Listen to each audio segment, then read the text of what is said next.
Hi everyone. I am going to show you all how to work a problem from your homework. I've had a few emails and questions about this problem, so I decided that you all should see it on video.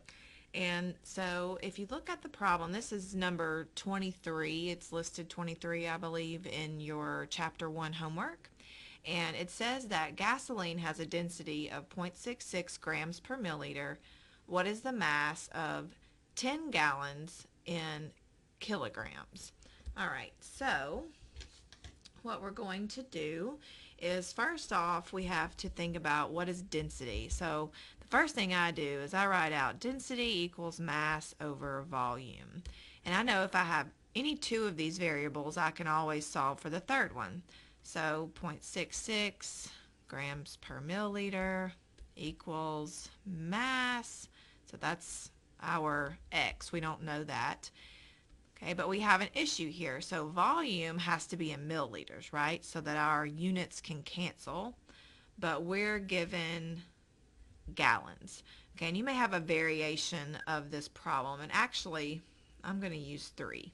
I worked it out that way. So yours may say 10 on your homework, or they changed the numbers a little bit, but I'm actually going to use 3 because that's what I wrote down here. So all right, so the problem is that I can't put gallons here because then gallons wouldn't cancel with milliliters.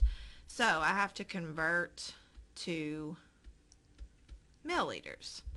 All right, so you can use your conversion table that's in your book or online or wherever you get one from. But I already know without looking, I know that there's 4 quarts in a gallon. So you've got to convert your units here. So I'm going to cancel gallons and I'm in quarts. And then if you didn't know this already, you see it on your chart that in 1 quart there are 946 milliliters.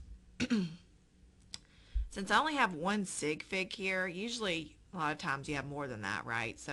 But here we just have 1. So we actually get a large number here. Okay, and we round to just that 1 sig fig. Okay, sometimes we have 3 or 2 sig figs. Here we have 1 because we only have 1 here that we're given.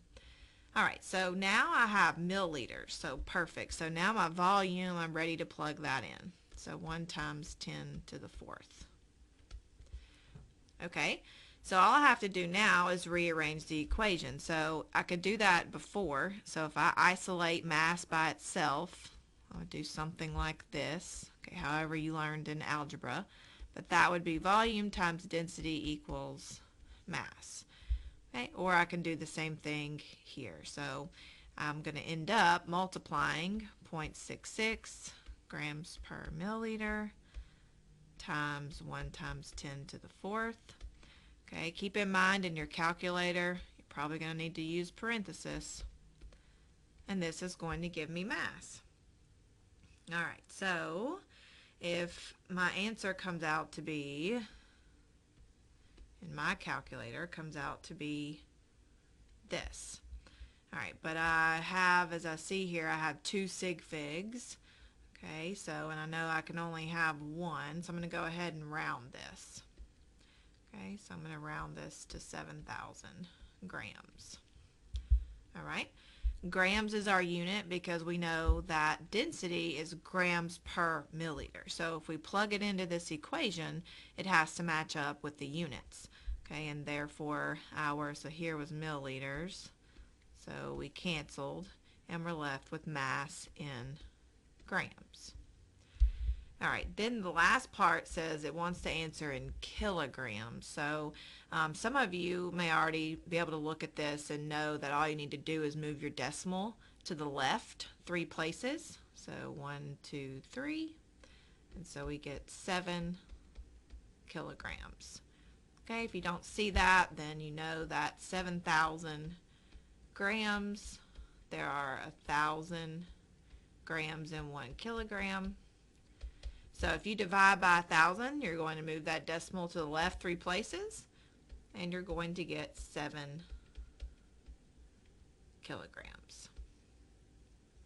All right, this is one of the harder ones on the homework. So I hope this helps, and let me know if you have any questions. Thank you.